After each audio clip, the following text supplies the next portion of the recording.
Venho a esta tribuna para abordar um assunto que considero muito importante ao nosso povo e também ao país. Assunto que está presente na sociedade e, mais recentemente, tive a oportunidade de tratá-lo de forma mais profunda através de um qualificado colóquio com a presença de pensadores do meio acadêmico, lideranças dos movimentos populares e sindical e também partidário. O debate que me refiro não é necessário ser economista, administrador ou estatístico para se perceber. Estou me referindo aqui, senhora presidenta, à intensa mobilidade social que vem ocorrendo no Brasil nos últimos anos e às suas causas de fundo. Ele tem se dado acerca em que medidas elas decorrem das políticas públicas adotadas para reduzir a pobreza e melhorar as condições de vida da população.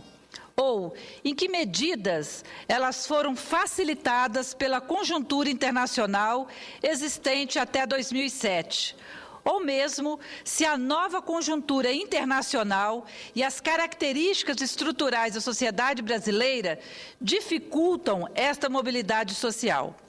Contudo, o que ninguém consegue negar são as mudanças que ocorreram a olhos vistos.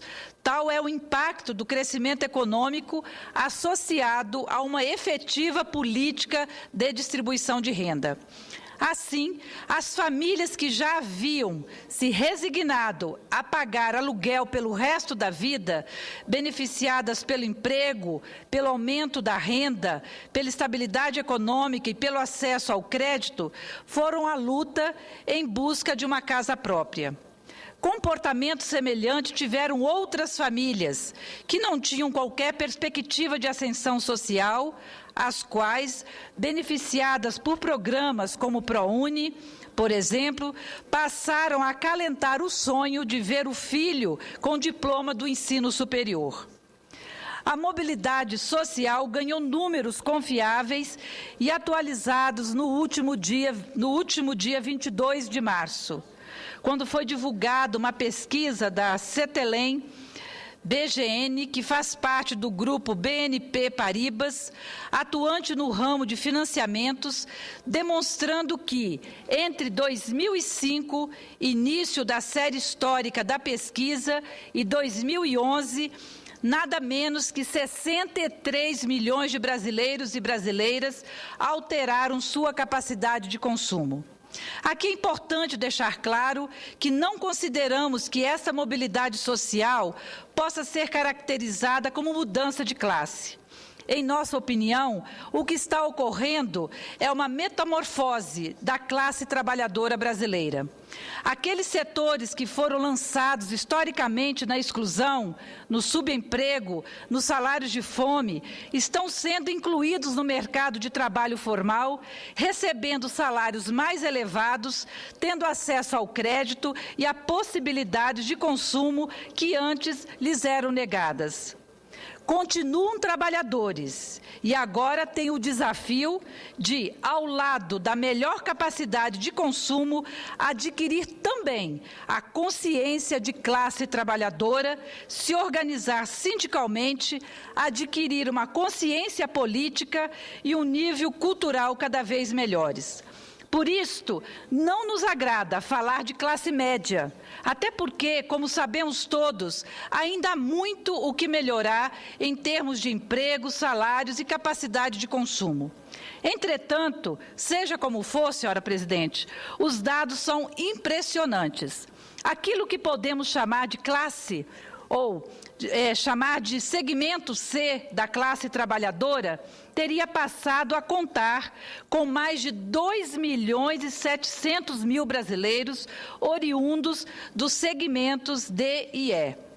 Além disso, o levantamento constatou que outros 230.000 brasileiros, então pertencentes ao segmento C, ascenderam aos segmentos A e B da classe trabalhadora. Esses números demonstram que houve uma alteração na composição interna da classe trabalhadora brasileira. Os segmentos D e E, que representavam quase 55% da população trabalhadora do Brasil em 2005, reduziram-se ao patamar de 24%.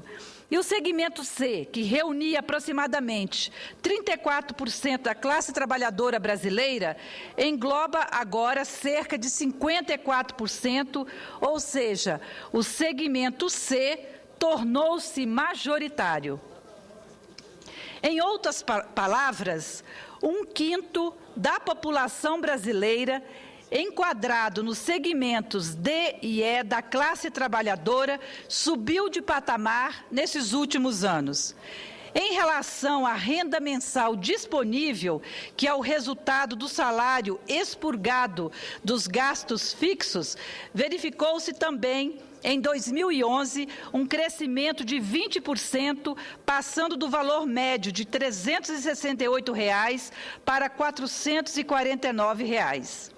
A previsão de Marcos Etchegoyen, diretor-presidente da CETELEM, é de que essa migração continue fortalecendo o segmento C da classe trabalhadora, ainda que ocorra uma retração no consumo este ano, em decorrência da crise mundial de 2011.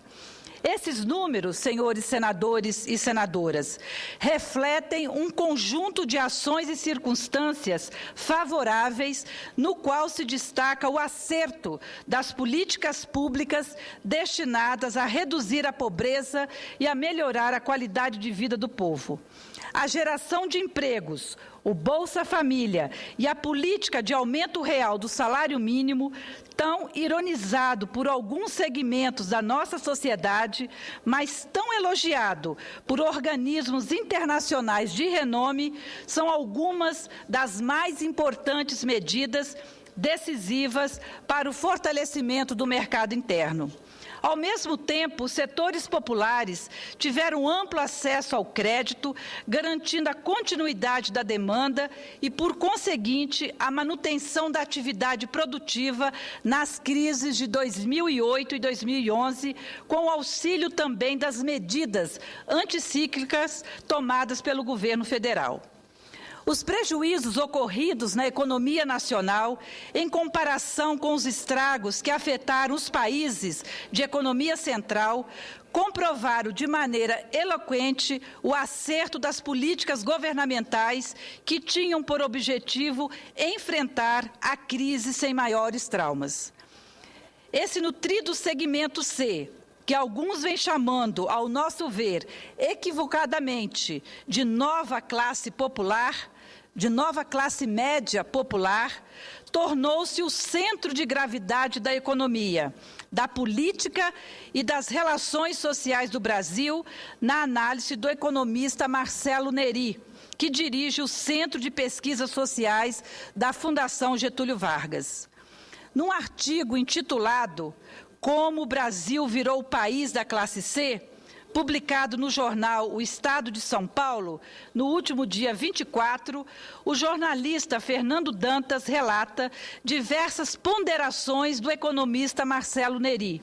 Entre elas, a constatação de que o Brasil e o mundo crescem em sintonia, pois as tendências brasileiras de redução da desigualdade e ascensão da classe C mimetizam um movimento global muito semelhante, e questiona o que considera um ponto polêmico, a denominação de nova classe média, ao grupo que emergiu das classes D e E nos últimos anos, com renda mensal familiar de R$ 1.700 e R$ 7.500.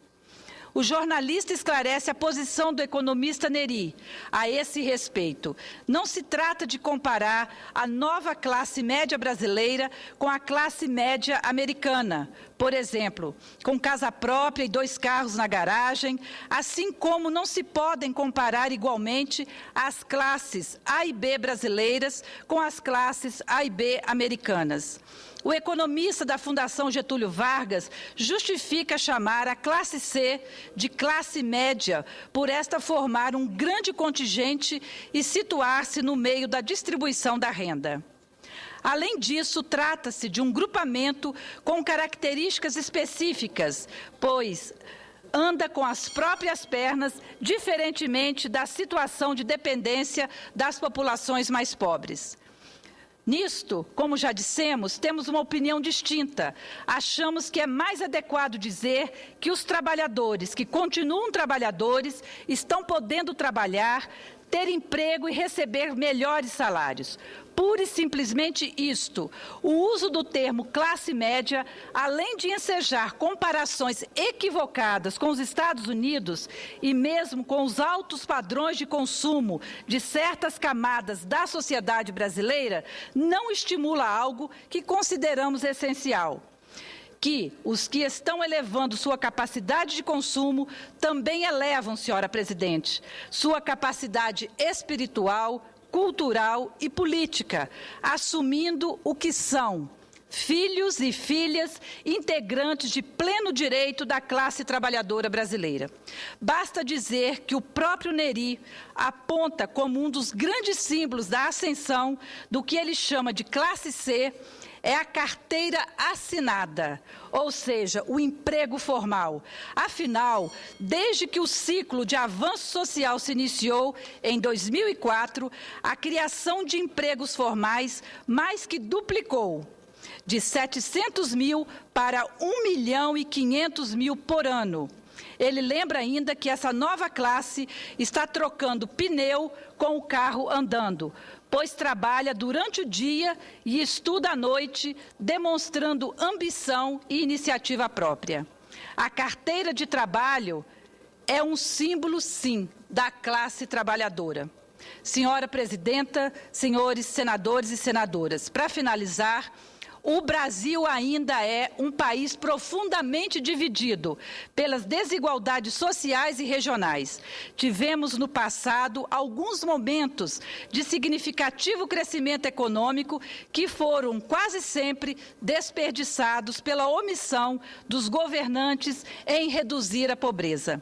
A distribuição da riqueza e o combate à miséria, metas prioritárias dos governos de Luiz Inácio Lula da Silva e de Dilma Rousseff, têm permitido reduzir a desigualdade existente no Brasil. Há ainda, senhora presidenta, muito por fazer, mas os números da recente pesquisa, destacados pela mídia, mostram que a política em curso desde 2003 está no caminho certo.